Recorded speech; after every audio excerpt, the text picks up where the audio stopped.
Hello, welcome to episode 86 of the Lorethrough. Today we will be going into this hero's grave. We don't know its name because I haven't gotten close enough to it rather, but I just wanted to look at our surroundings for just a moment.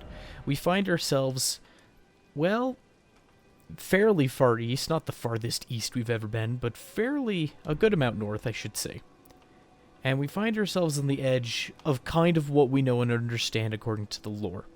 We know that there's fire giants in the north. We know that there's Khaiden riders in the north. We know that the astrologers come from the north. But besides that, we don't know a whole lot about the north.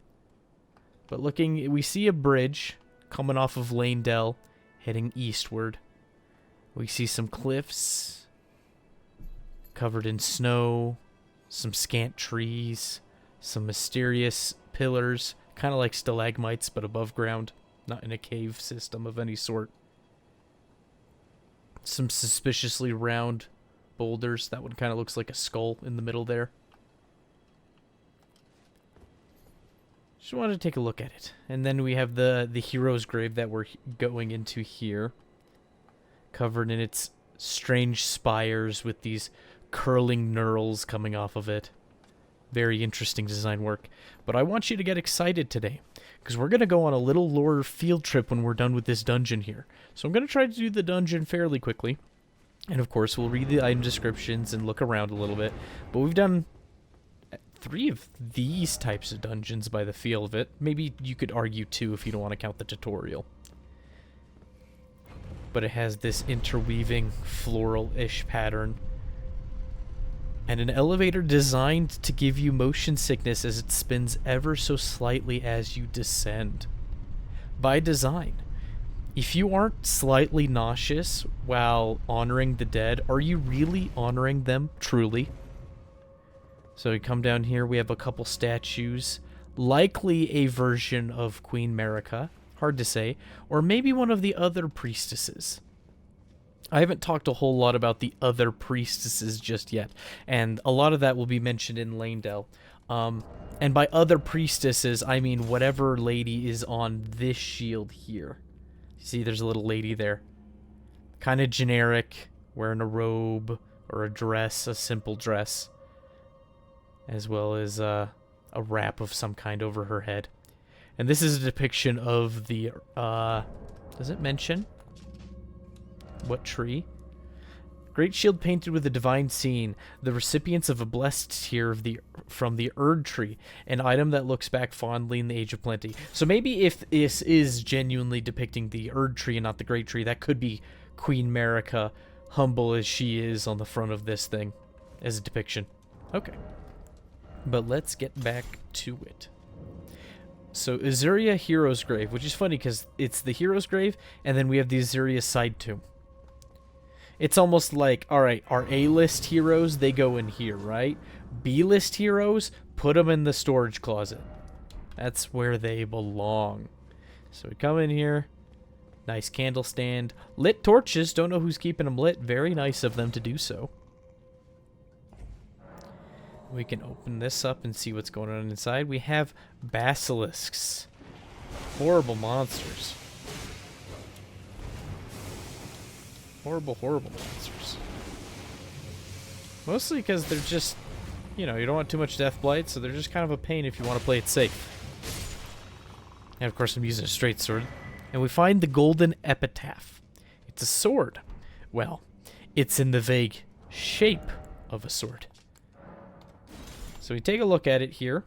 Let's get in the light while we take a look at it here. All two-handed, actually. Yeah, there we go. This thing is crazy. It's very ornamental. The fact that it has a blade at all is kind of a joke. It kind of looks like a church building. You know what it actually looks like there on the crossguard? Above the crossguard? It looks like the front of Anar Londo from Dark Souls 1 or Dark Souls 3. It's got that big front archway. It has the spires off to either side. There's not flying buttresses, but there's little connecting supports, so it vaguely looks like it. And I'm trying to get a good look at this to see what the design is, but very gold leaf pattern, or very much a gold leaf pattern, intricate design works. And of course at the top, We have somebody, a skeleton, an emaciated body T-posing. And he's got a halo and a flash of light, almost indicating a sun or maybe a sainted figure. It's a very interesting sword. Even the bottom is fairly ornate, the pommel there. But it's very broad. This thing would be very heavy. It's just kind of like a brick of gold for the handguard there. A flat brick, but a brick nonetheless. Let's read its description, see what it says. A sword made to commemorate the death of Godwyn the Golden, first of the demigods to die, infused with the humble prayer of a young boy, "O brother, Lord brother, please die a true death." Well, who is the brother of Lord Godwyn? It's not Godric, it's not Godefroy. They're country bumpkins down the line of the Golden lineage. Does Godwyn have other brothers? We should keep our eyes open for that. But the only other person that comes to mind is, let me see here. We have an emote. I used the emote instead of... We learned it from Goldmask. Yeah, so we have inner and outer order, right? Which are these half T-poses here. And there's another one we'll get later that's a full T-pose. That's also related to the Golden Order. Every time you use a Golden Order incantation, even the smaller ones, not every time, a few of them make you T-pose, right? For lack of a better term. So if we had a combination of faith and int and we were using those spells, we would know that. I haven't shown off all the incantations yet. I will. Don't worry, dear viewer. I will at some future point. But we would know that Golden Order fundamentalism is tied to the T-pose for some reason. Who do we know that's tied to Golden Order fundamentalism? Well, let's look at our incantations and see if we can put it together, right? One of the incantations of the Golden Order fundamentalists produces a ring of light and fires it forwards. The ring of light returns to a position close to the caster before disappearing. This incantation can be cast repeatedly. A gift from the young Mikola to his father, Radigan. Let's see. This one talks about the role of hunters, but he's doing the T-pose, Litany of Proper Death, like I mentioned there. Order healing, the noble Goldmask lamented what had become of the hunters. Let's see. And also another one about the hunters. So we do have a little snippet about Mikola. Is Mikola the brother of Godwyn? Mikola is one of the demigods. We've heard just a little bit about him, Mikola and Melania. They seem to be later iterations. Perhaps they are step-siblings or half-siblings to Godwyn. Melania does have that stark red hair, so maybe she is the child of Radigan and Marika. And since Mikola is referencing Radigan, Mikola made that Golden Order incantation, the Discus of Light, for his father Radigan. It stands to reason that since Godwyn is of the Golden lineage, and Radigan, we do know very well, was second Elden Lord and married Queen Marika, that must mean that Lord Godwyn and Mikola are at least step-siblings. Alright, there we go. We made the through line fairly consistent. That took me a little longer than it probably should have, but oh well. Alright, well, let's get to the actual dungeon. I said I would do this fast, and, well, you know little old me. Oh, shucks, I just remembered what's in this dungeon. Where is my bonk? Did I put it away? Oh, there it is, okay. So we can work our way down here. And a chariot appears.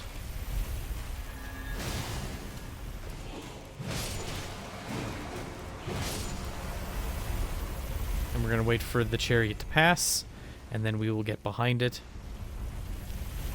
There is a method to cheese this dungeon in its entirety. Just completely toss it aside. I'm going to hide here in the middle for a second because I want that item.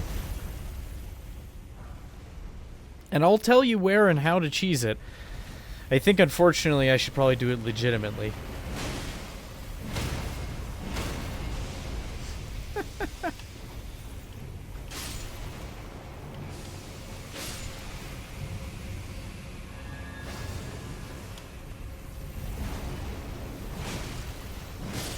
Bonking them is probably not the best idea, but it's what I have on hand, and I know there's going to be more skeletons.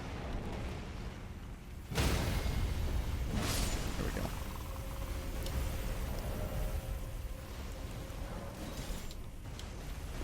Chunky roll. That's better.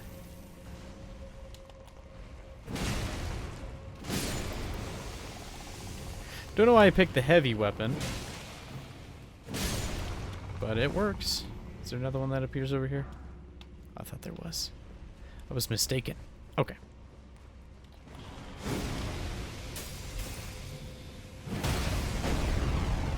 Ooh, I love that additional hit. Alright, so over here in the dungeon, if you were to use the shackle for Margit, right? The one that you can use to lower platforms and such. If you were to use it about here and try to safely time it, you would solve the puzzle of the dungeon instantly. It would destroy the chariots and make this a whole lot easier. I'm really tempted to do it because I really do not like the chariots in this dungeon. But I digress. We'll do it the proper way. So...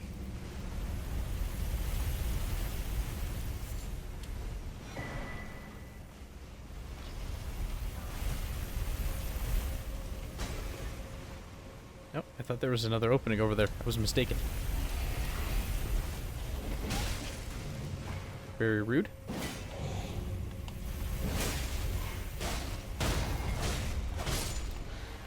Quickly confirm the kill. Alright. And switch that. Okay. So what I like to do is I like to follow one. Then we go off to the side and around it, because that alternates us really well. Take care of this skeleton. The rapier just feels so lackluster when you're using it in PvE. In PvP, it's fine. It does very well, actually, as a PvP weapon. Okay, so I think we can stand here and be okay. Yeah, in between these pillars is a safe spot. So we can grab that item there. And it'll come back, and there's the boss door over there, but it's close. We need to find the way. So if you line yourself up with this body, and then jump down due westward, whew, pucker factor almost died there. Do better than I did. Don't rush it. You can make your way down here. Here we have these other statues. Ooh, that was a poor move, but it worked out. Barely. I want to find something for taking out the baddies. Okay. We have these very different statues here. I don't think we've seen one quite like these ones. These ones look a little unique to me. I don't recall seeing them anywhere in particular. Missing hands and all. Slender wrists, no hands. How unfortunate how they're all broken in the same place, unless it's a symbolic thing and that's intentional. If it is, I don't know what the symbolism is behind it. That's okay.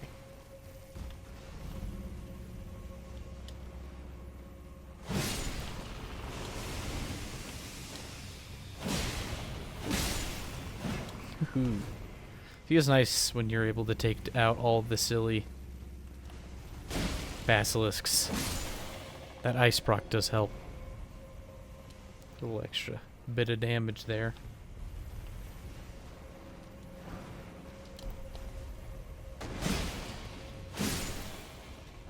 And we find the Vulgar Militia Ashes. So let's read that before I forget about it.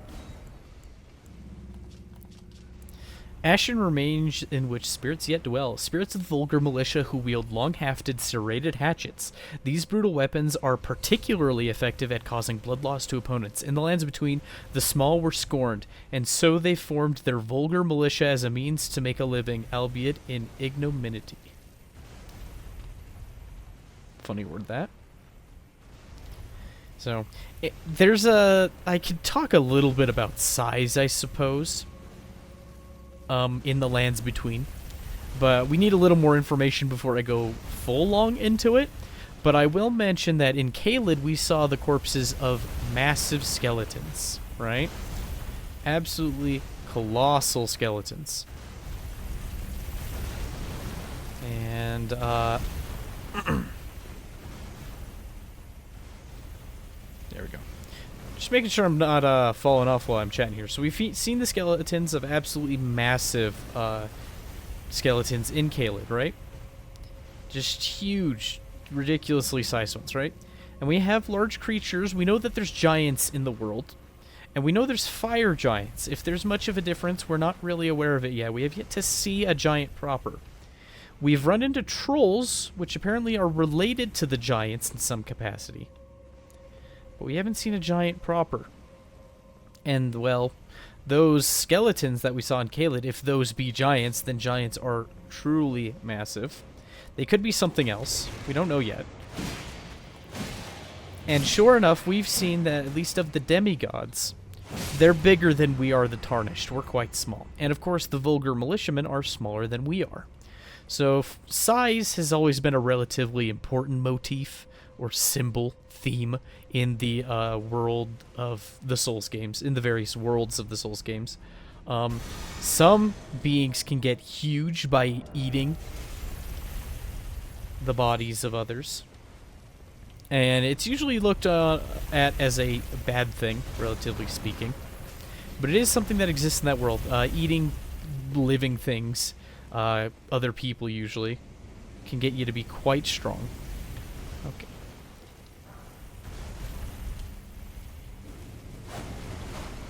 Let's raise this pillar. I don't remember if that does anything in particular.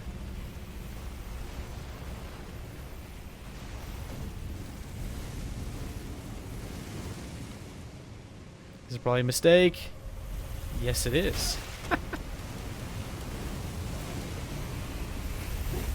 Oh dear.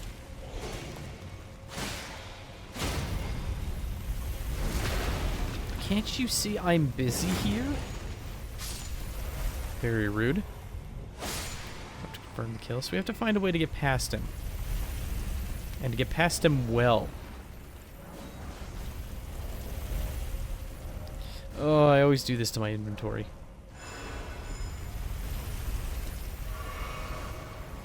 Okay, we will wait for him to go above us one more time, because I don't think we can very well run at him very easily. Ooh, it's gonna be close. Haha. And we keep our bubble. Head all the way over here. Oh, we got this enemy squad. I'm taking too long to find my hammer. Why am I not finding my hammer?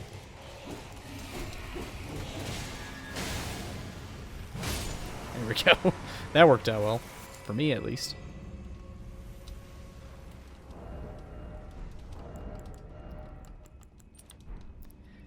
I want a little bit of mana back. I'm curious to know if we can get it. Whew.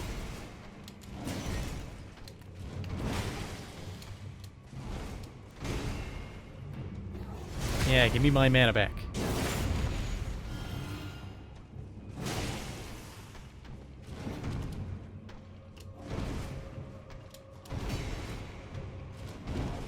Not letting me behind him, is he?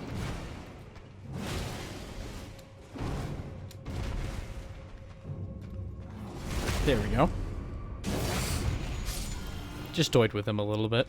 So here we have another statue of the Athena-like version of Queen Marika with her spear. And the Crucible Feather Talisman. We've looked at a handful of these, but let's look at this one now. Talisman fashioned from feathers that embody the aspects of various creatures. Said to have grown on the human body long ago. That's an interesting detail. Improves the effectiveness of dodge rolls, but increases damage taken at all times. So, more iframes, but if you do get hit, more damage taken.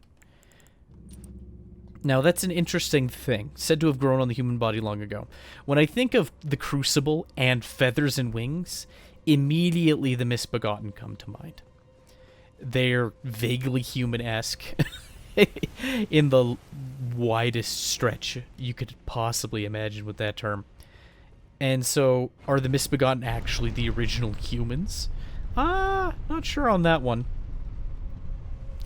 But the fact that they grew on humans long ago makes me think of the Crucible in general, which indicates to me that there was a period of change, and that things were much more wild during the Crucible era, not just the growth of the Crucible tree. Alright, so if we come over here, we'll spew fire the other way, right?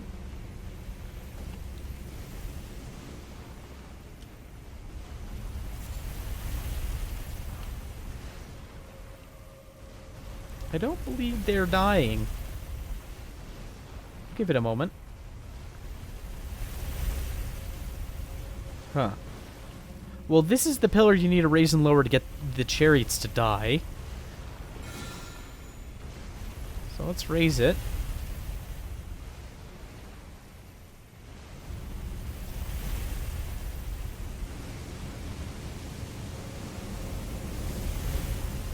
Huh.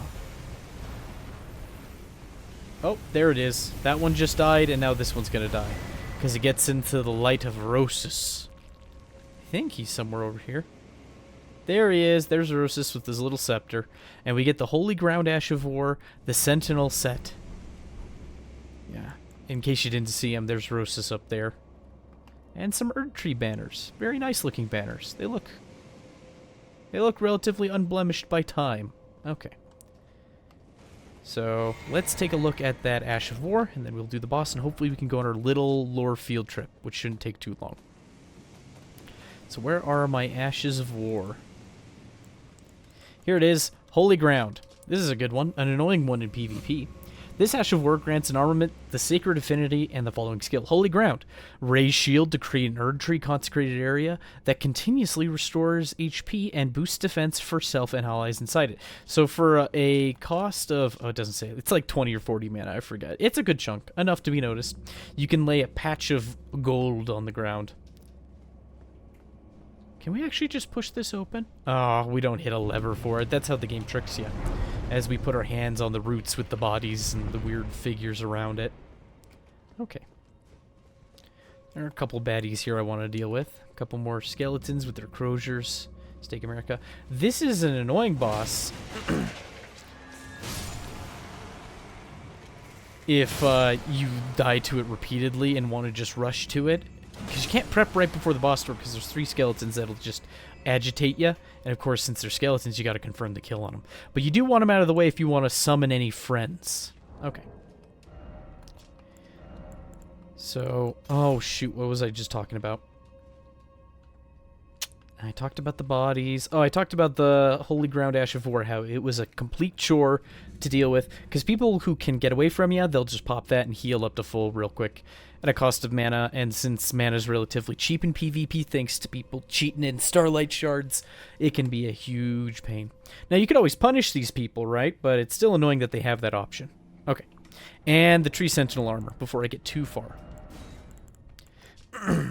Golden Helm of the Heavy Cavalry Tree Sentinels who serve the Erdtree. Very few are permitted to wear a golden wood crest of such size as seen on this helm. And you know what? We'll put it on for a moment. Just so you can see it. Get near the light here. If you are allowed to have a bonsai tree mohawk of this size, you're a pretty baller dude. I never noticed that the little engravings were red on the front of the helm. Never looked at it this closely. But they're strapped down there. Almost like it's not meant to be raised or lowered, but just strapped on and removed. Kind of interesting. A strange touch. Alright. And let's see if the rest of the set has anything interesting to say. Let's see.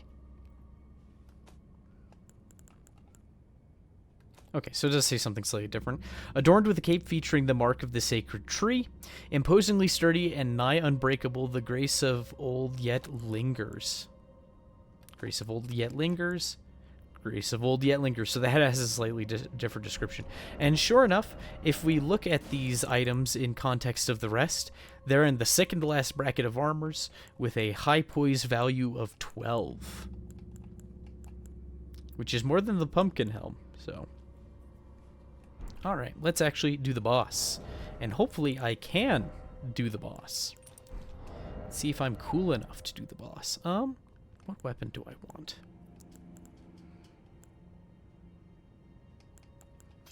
We'll use this. Why not? Okay, so I think I'm going to pop one of these bad boys. I'm going to hop in the room. Oh, this was a mistake. I already feel it.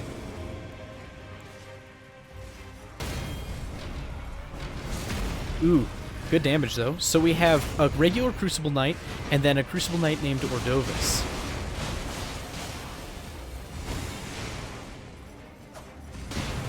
Ooh. I need to kill this guy fast. They're beating up my poor Great Shield soldiers.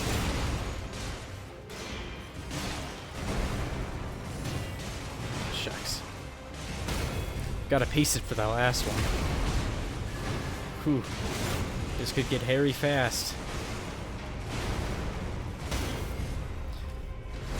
Hold on, buddies. I'm doing the best I can.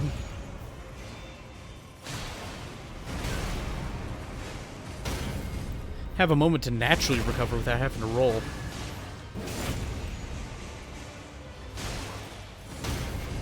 Alright. That's one Crucible Knight down. Now I need to save my boys.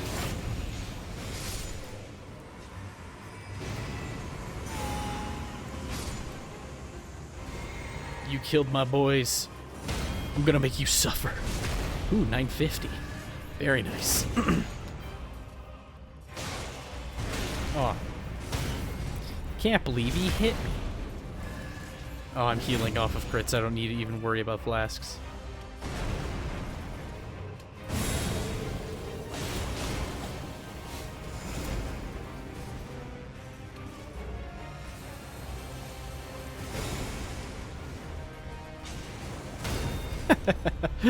Oh, throw a pot at him and then just bury him when he gets close. I'm starting to look like I know what I'm doing.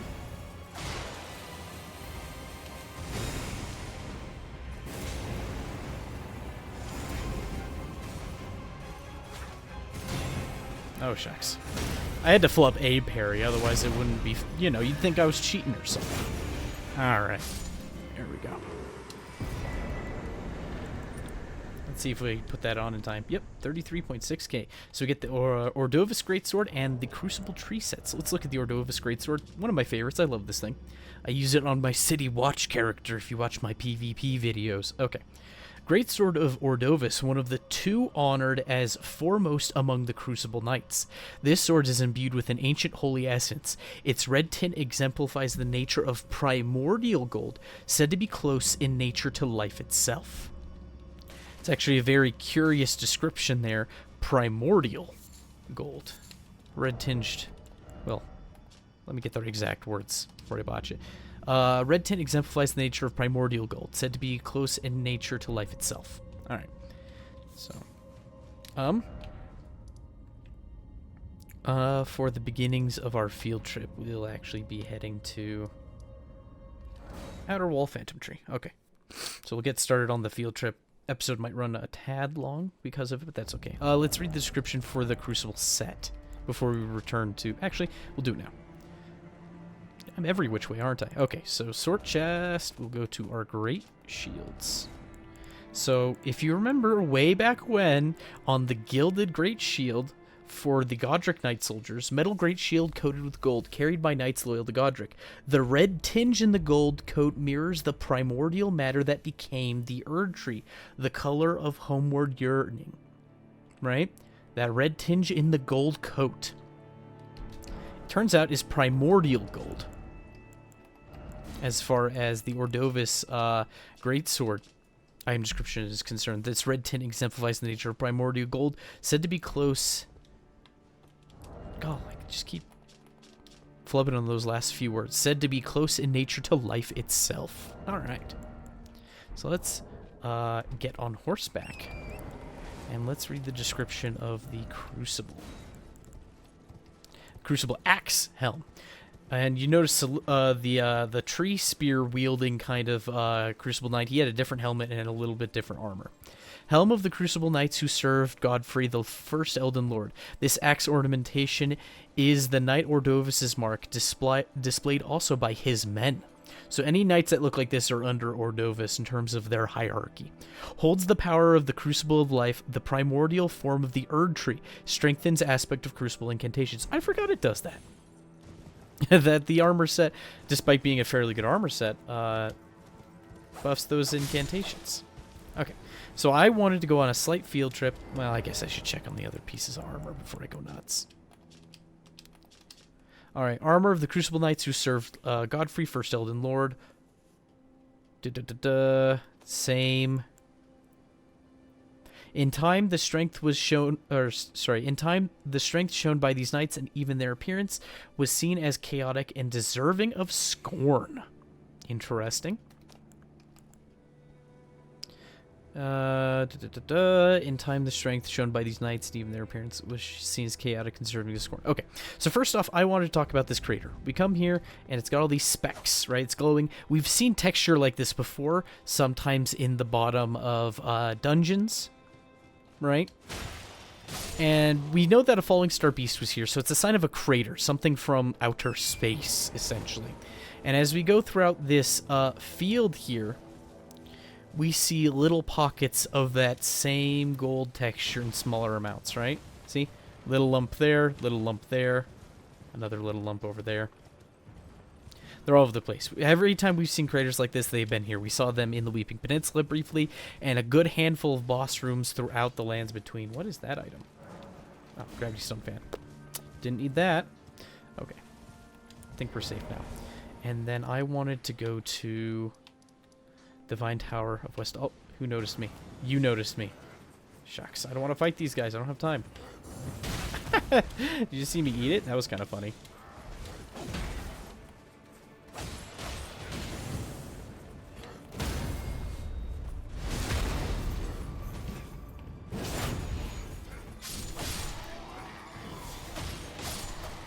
Okay, can I leave? Okay, I can leave if I'm fast. Alright. So we've seen it at the end of dungeons, that texture of fallen meteorite. We've taken a look at these divine towers before, right? And we don't know who built them by any means. I've wondered about it. They're older than the divine bridges, because the divine bridges are meant to connect the divine towers. So we know that much. And the divine bridges seem to be made by the Saint and Tree era, I believe we've dubbed them. Hey, look! There's a couple Saint and Tree boys lined up in here for some reason. So we have this weird round pattern, and sure enough, that same texture. So this seems to be a rather large meteorite that was enshrined by this circular weaving pattern, right? Kind of nondescript. Not a symbol we understand. Very alien, right? In fact, it's kind of like the weaving patterns that we see all over the Divine Towers on the external side. And you're like, well, that's not really a connection, right? Well, it's just a weaving pattern. It's not that specific. And you're right. If we could go in this one, we would see more. So let's go to a different Divine Tower. Real fast. Limgrave's Divine Tower. Why not? This should be a good place. Alright. So if we find ourselves in the Divine Tower over here, right? More of these interweaving patterns, right? It seems very similar to me, at least. But as we descend the tower, or ascend, and we look on the walls, we see that kind of glowy pattern. It's a little bit different color here, right? I'm hoping we'll show it. Oh, it may not be in this specific Divine Tower. We have rock covering those openings, which is kind of a weird choice, right? We've seen it in the icon. There's a part of each Divine Tower that's covered in rock, and they're not all that weird rock formation that's covering the sides of the Divine Tower is not always on the same side. I mean, they're not all facing the same direction, per se. If you look at each Divine Tower, each one has its own weird slew of rock on it in a different direction. Oh, weird. Shadow of the Erd Tree. Huh. So, it's kind of an odd detail. Let's go to the...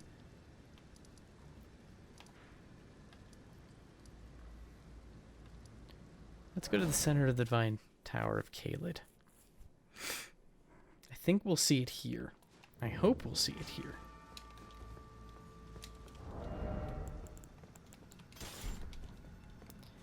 I really hope so. I remember seeing it earlier. I'm trying to remember which tower it was in.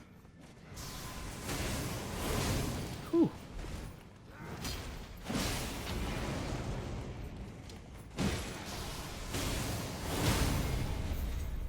Okay.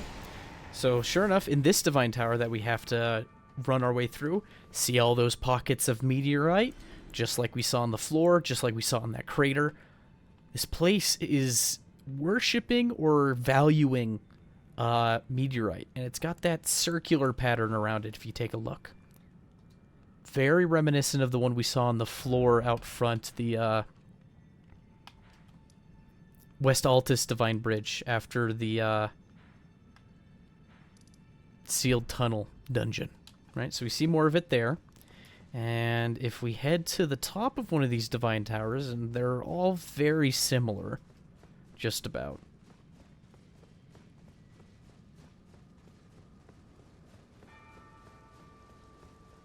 Head all the way up here so I could finish my silly rant. Yeah, we came up here. Oh, shucks. Another elevator. I should have planned ahead. I did not. That's okay.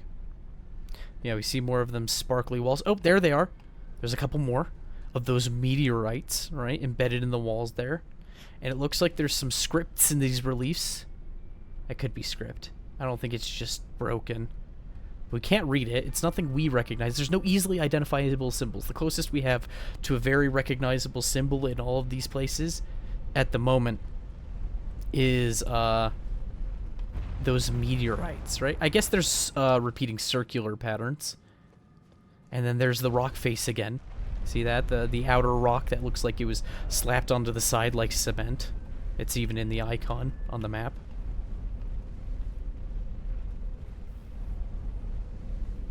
And this is just the starts of a theory. We'll get more information, and I'll revisit this one. So if I don't seem to be making a whole lot of sense, these are just little details that have occurred to me recently, and a couple good-natured fellows on the internet have also pointed out. Now, I can't discuss the full entirety of the theory since I'm trying to reveal information as it becomes relevant to our character, but we're pretending we're very astute.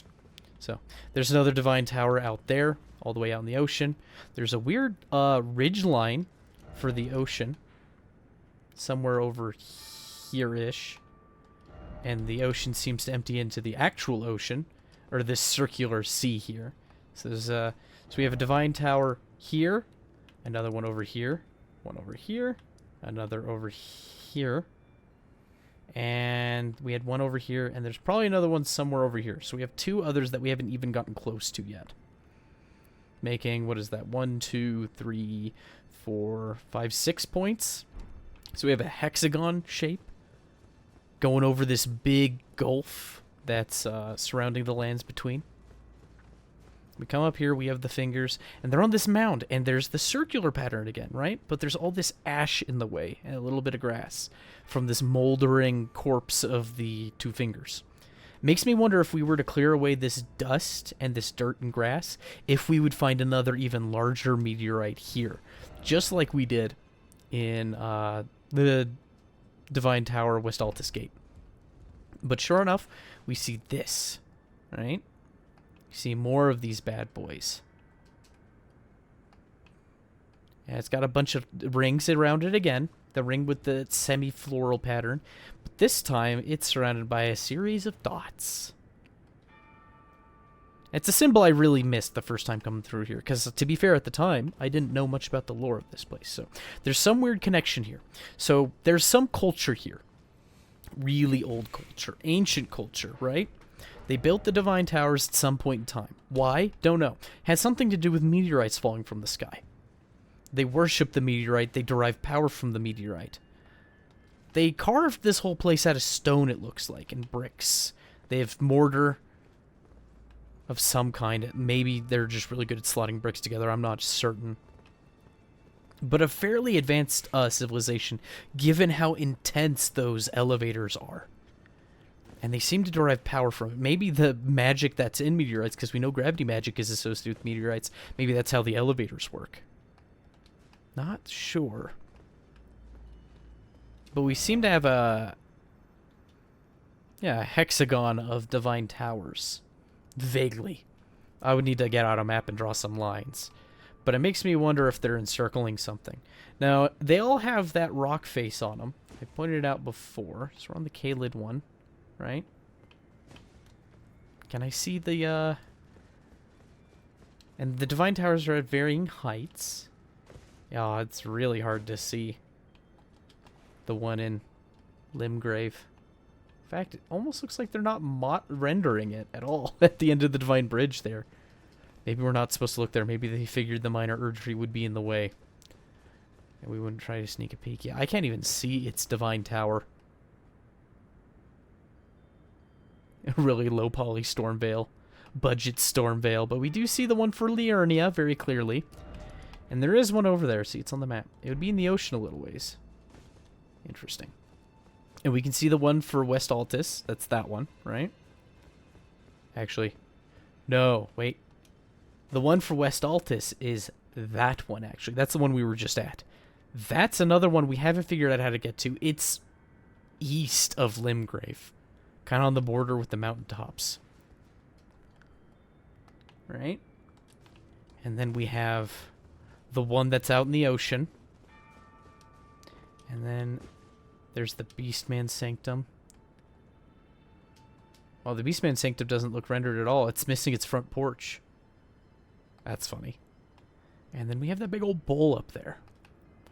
But the segmented columns, they're kind of reminiscent of the ruins that we see, or the segmented columns of the Divine Towers. They're very reminiscent of the ruins we see in the desert battlefield of Caelid, and that we also see a good amount on the southern edges of Liurnia. Sorry, not Liurnia. Weeping Peninsula, northern edge of Weeping Peninsula, southern edge of Liurnia. Sorry, not Liurnia. God, what's wrong with me? Limgrave. And we see those ruins all over the place. In fact, let's go look at some. Just for a minute. So those weird segmented, I don't know if they're hexagonal or octagonal. These ones look octagonal pillars. They look to be very similar in style. They're carved and they have those weird non-specific floral patterns on them again. They're everywhere, actually. Some dungeons, as we descend through tunnels that are vertical, we'll see these pillars. They're everywhere. We saw a whole bunch of them in the underground of the High Road Cave. And it seems that just about everywhere we see these darn pillars, we also see golems, right? There's a slew of golems over here by some ruins. There's definitely one in the High Road Cave. We see some when we jump down to the blue golem by the Minor Erdtree and Dragon Barrow, right? So those golems seem to also have that pattern about them. Let's go take a look at some while I'm on this train of thought trying to connect design things. And trust me, I'll come to a point. I'm just kind of collecting details out loud, I suppose. That's kind of the fun of this, right? Because I kind of lamented in earlier episodes. I did not know anything about the Divine Towers. And now I know a little bit, and I can't share all of it, but I can share some. Alright, so if we come across these guys, it's hard to see when they're just ruins in the ground, but they seem to be full of fire. They're these odd automatons. They and the imps and watchdogs can be put down with, or messed with the crystal dart throwing knife. And they also seem to have that vague floral-like pattern on them. Just a little bit. They seem to be carved, honestly. Let's look at the halberd that they drop, and maybe the great bow. Maybe that'll have a hint. Maybe the golem is a little bit of a stretch of a connection, but all those arches throughout the world that we find underground, above ground, they seem like the same architectural style as the Divine Towers, though the Divine Towers seem to be a much nicer variant of that. Golem's halberd. Alright. Great halberd with halberd of black stone crafted by civilization now gone to ruin, wielded by the guardian golem. And what about their great bow? Great bow of black stone, crafted by a civilization now gone. Extremely heavy, requires enormous strength. Okay, so not a whole lot. So, it was a YouTuber by the name of Tarnished Archaeologist kind of pointed out this theory to me, and he has a video on it you can watch. But he talks about the Divine Towers specifically, and he relates how unknown they are to Stonehenge in the UK, right? And Stonehenge is one of those things where we just don't know how it got there, where it came from, and the technological feat to put it there is impressive. Now, not nearly as impressive as the Divine Towers. They're outright ridiculous.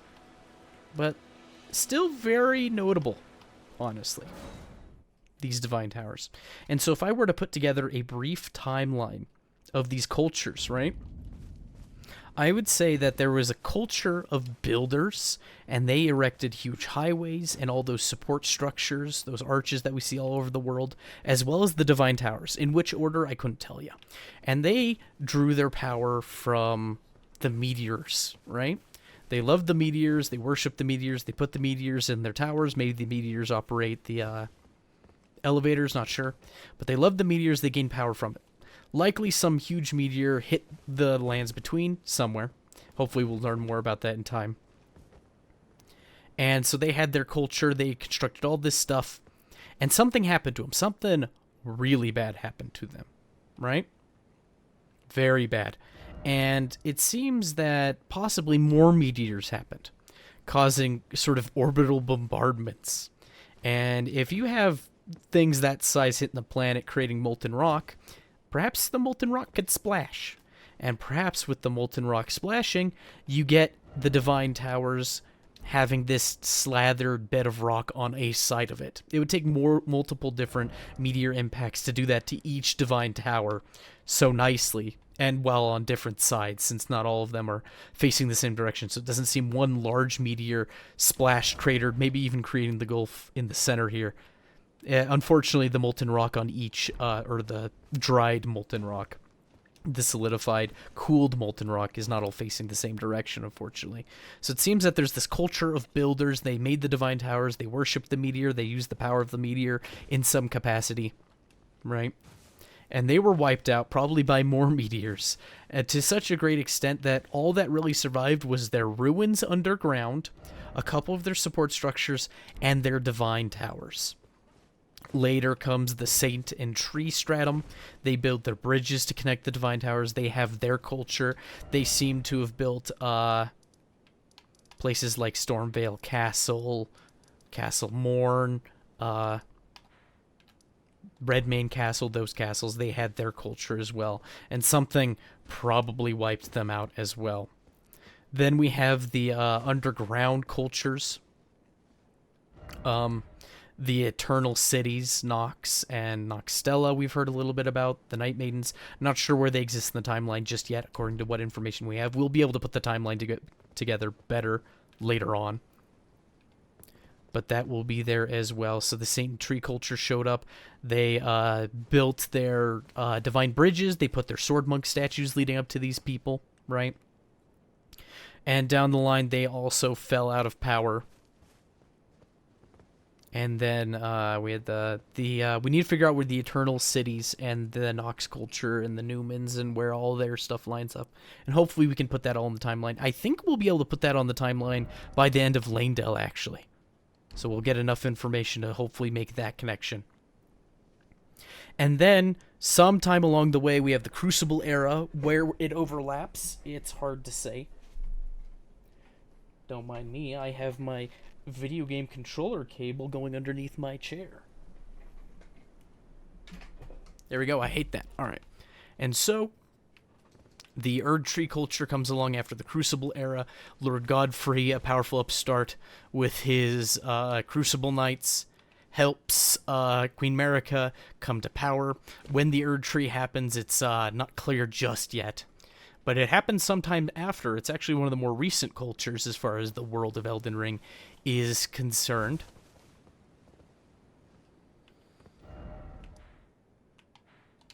Trying to see what building that is all the way over there. I'm actually mildly curious. Okay, it's just that hero's grave. Actually, no, that's the Lift of Vectis. Okay. And so he comes around, Lord Godfrey, Queen Marika, and the Two Fingers. And the Two Fingers show up, and they seem, a couple of them plant themselves at the top of the Divine Towers. At least the Divine Towers we've been able to get to the top to, there's a desiccated corpse, or a moldering corpse of the Two Fingers, right? And I wanted to pull up an item description for one of the great runes, any of them really. Specifically when they are unpowered. Hey, Future Gunches here. Just wanted to take a moment and show you the great rune that I could not find in that episode, the Great Rune of the Shardbearer Radon, devoid of any benediction. So that's the key word. Devoid of any benediction, yet you bring it to the top of the Divine Tower, and you somehow gain access to that benediction, which powers up the rune and allows you to use it. Seek the Divine Tower of Caelid, which stands upon the precipice at the Dragon Barrow's shore. But if you get a Great Rune and you haven't powered it up yet at a Divine Tower, it talks about the two fingers and their benediction at the top of the Divine Tower. So to continue that train of thought, the two fingers plant themselves. They are not the first people to use the Divine Towers. They seem to be at least the third people to use the Divine Towers. And they do so, and they get atop those Divine Towers to commune, it seems, with the Greater Will, the two fingers. And it's kind of funny. It's reminiscent of religious figures throughout history going somewhere high up atop the mountain to commune with the deity, the creator, the almighty. And so the two fingers are doing that. But it's funny because they're doing it atop a tower they didn't construct, and the people before them didn't construct. So next time I get a Great Rune, I will look at that description and we'll tie this all together. This ran way longer than I meant it to, but I wanted to get that out there, those thoughts. And we'll try to keep an eye out for those patterns of the dots and the swirlies, kind of like this Troll's Hammer here, right? So we saw at the top of the Divine Tower, we saw the dot with the swirls around it, or the dots around it, and the Troll Hammer was just reminiscent of that, right? It's got the dot and the swirls around the edges, and we'll see more of this icon later. It's a tattoo you can even start with. That it's the dot with the other dots around it. Kind of reminiscent of the pattern that the Divine Towers are vaguely making, as well as when you're at the top of one of the Divine Towers, the symbol that they have when they're surrounding those meteorites. Now, I suppose there's a slight deviation, so you could discount this theory. It's not a whole lot to go on, but it's something, right? Which is nice. We're trying to fill in as many holes as we can, and some of it's going to be speculation. So we see these dots and their holes, right? So it seems that they're surrounded by 8 divots. This thing is simply surrounded by 6, but I digress. Still some sort of connection, and the Troll Hammer is, well, it's a mining tool of stone digger trolls used to crack bedrock. Trolls are descended from giants, and these were supposedly once used as ceremonial smithing tools. In the distant past, smithing was considered divine. Again, the word divine. So Divine Towers, maybe the peoples who were of the Divine Towers, maybe they were the what is it? The Alabaster Lords? Okay, so there's Onyx Lords and Alabaster Lords. I believe we fought one of each so far. I could be wrong. Maybe we've only fought Onyx Lords.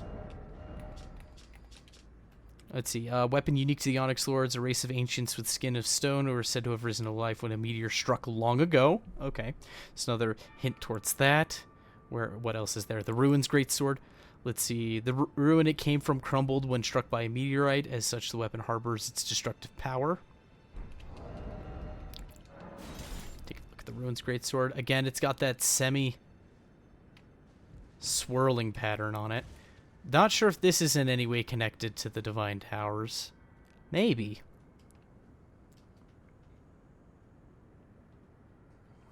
Kind of an interesting hunk of rock there.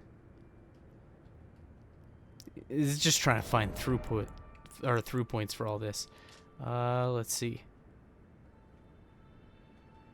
Gravity in the blades, the Rune of Gravity. Kind of got a little bit of swirl to it. Just a smidge. But mostly the incantations, the gravity ones.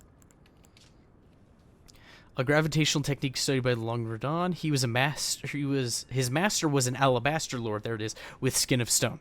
So we've seen Onyx Lords and Alabaster Lords. Though the Alabaster Lord we didn't really have a name for until that description. We don't see their weapon for a good while, unfortunately. So maybe the people of the Divine Towers were Alabaster and Onyx Lords. We do fight one out front, or at the end of the sealed tunnel dungeon, right before the Divine Tower West Altus Gate. So that is a possibility of sorts. Or maybe, if we go with the Trollhammer route, maybe the giants were the ones who constructed the Divine Towers. I mean, we've seen those uber colossal skeletons in Caelid. If those were giants, then they were huge, massive, and you would need to be that huge to construct something like this, just to lift the stone and to carve it and to get it erected. And given that we've seen trolls, and the trolls are the descendant of the giants, if there's intermediary sizes of giant besides just the colossal ones that we've seen, then maybe the giants did build this place. Maybe they had a cohabitation with the Alabaster Lords. I couldn't tell you. One promoting fire and smithing and industry, and the other promoting the wisdom and intelligence found in gravity magics and meteorites. Maybe? A little bit of a stretch, perhaps. I had one more thought. Oh, every time we see those skeletons in Caelid, along with all those ruins of the arches that are found in the deserts, those skeletons are always kind of buried, right? And sure, maybe the giants buried their own when they died. Or maybe a cataclysmic event made so much of the planet, or at least the lands between, molten rock and stone, that the giants that were far too big were buried, and maybe the Divine Towers acted as shelter, almost like a Noah's Ark situation, preserving what was left of the trolls and the giants. Not too likely. That's kind of out there. But still a fun thought, nonetheless. And so, those giants could have been buried by those meteoric strikes, hitting the planet, causing the Earth to become molten. Heck, maybe that's why, in part, the Weeping Peninsula, despite clearly being an island, is called the Weeping Peninsula. Maybe it was connected at one point to Limgrave, and just the reshaping of the land, that violent cataclysm, changed the surface of it, revealing some of the structures beneath those almost like ancient ruined scaffolding. We see all these supports and pillars, and we find them in the earth. We find them deep underground. We find them in dungeons sometimes when you're descending vertically, right? So perhaps that ancient culture, the Alabaster Lords, the Onyx Lords, the giants, whichever it may be, that builder culture, maybe they built the lands between from the ground up. They built the supports, they put the land over it, and then the meteors came and ruined all of it. It'd be funny if we still have the name Weeping Peninsula, and it's not a peninsula anymore, because we know next to nothing else. A lot of this is speculation and just looking at the environment and trying to draw through lines. All right. Well, that should be it for today. that little deep dive went longer than I intended it to, but thanks for showing up for episode 86. You better show up next time for episode 87, where we conquer Mount Gelmir, or at least we'll do as much of it as we can. Thank you for joining me, and goodbye.